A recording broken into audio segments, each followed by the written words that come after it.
உன்னையும் படிச்சதிங்க யாருடா தெய்வம் ஒவ்வொரு வீட்டிலும் இருக்குதன்னா தாயடா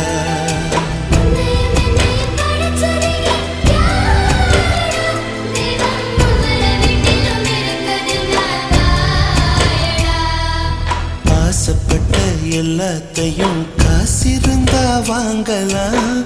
அம்மாவை வாங்க முடியுமா நீயும்